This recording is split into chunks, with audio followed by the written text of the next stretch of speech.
ഓമശ്ശേരി ഗ്രാമപഞ്ചായത്ത് ഭരണം പിടിക്കാൻ ഇത്തവണ കൈമൈ മറന്നുള്ള പോരാട്ടത്തിലാണ് LDFും UDFും. 19 വാർഡുകളുണ്ടായിരുന്ന പഞ്ചായത്തിൽ ഇത്തവണ 22 വാർഡുകളായി വർദ്ധിച്ചിട്ടുണ്ട്. ഓമശ്ശേരി ഗ്രാമപഞ്ചായത്തിൽ ഇത്തവണ മത്സരം തീപ്പാറും. കൂടത്തായി, നീലേശ്വരം, പുത്തൂർ, രാരോത്ത് എന്നീ വില്ലേജുകളിലായി വ്യാപിച്ചു കിടക്കുന്ന ഓമശ്ശേരി ഗ്രാമപഞ്ചായത്ത് 1971 സ്ഥാപിതമായത്. കോൺഗ്രസിൽ നിന്നെത്തിയ PP സയ്യിദ് പുത്തൻപുരയിലായിരുന്നു ആദ്യ ഗ്രാമപഞ്ചായത്ത് പ്രസിഡന്റ്. പിന്നീട് അങ്ങോട്ട് ഇടതിനെയും വലതിനെയും മാറി മാറി ഓമശ്ശേരിക്കാർ പരീക്ഷിച്ചു. കഴിഞ്ഞ 15 വർഷമായി UDF ആണ് ഭരണത്തിൽ.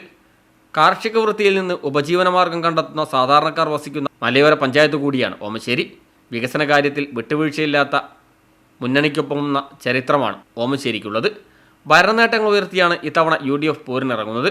ഗ്രാമപഞ്ചായത്ത് തലത്തിൽ നടത്തിയ ഒട്ടേറെ വികസന പ്രവർത്തനങ്ങൾ വോട്ടാവുമെന്ന പ്രതീക്ഷയിലാണ് വലത് പാളയം. എന്നാൽ വയനാട് ദുരിതാശ്വാസ നിധി പോലും തട്ടിയെടുത്ത UDFിൻ്റെ അഴിമതികൾ ജനങ്ങൾക്ക് മുമ്പിൽ തുറന്നു കാട്ടുമെന്നും ഇത്തവണ ഓമശ്ശേരിക്കാർ ഇടതിനെ നെഞ്ചേറ്റുമെന്നും ഇടതുമുന്നണിയും വിശ്വസിക്കുന്നു. നേരത്തെ സ്ഥാനാർത്ഥികളെ കണ്ടെത്തി മികച്ച തയ്യാറെടുപ്പുമായാണ് ഇത്തവണ LDF മുന്നേറുന്നത്. കഴിഞ്ഞ തെരഞ്ഞെടുപ്പിൽ ക്രമാനുഗതമായി വോട്ട് വർദ്ധിപ്പിച്ച BJPയും ശക്തമായി മത്സരരംഗത്തുണ്ട്. പഞ്ചായത്തിലെ 2, 18, 19 എന്നീ വാർഡുകളിൽ ശക്തമായ ത്രികോണ മത്സരമാണ് നടക്കുന്നത്. കഴിഞ്ഞ തവണ മികച്ച പ്രകടനങ്ങൾ നടത്തിയ വാർഡുകൾ കേന്ദ്രീകരിച്ച് BJP ശക്തമായ പ്രവർത്തനമാണ് നടത്തുന്നത്. News bureau, Omassery.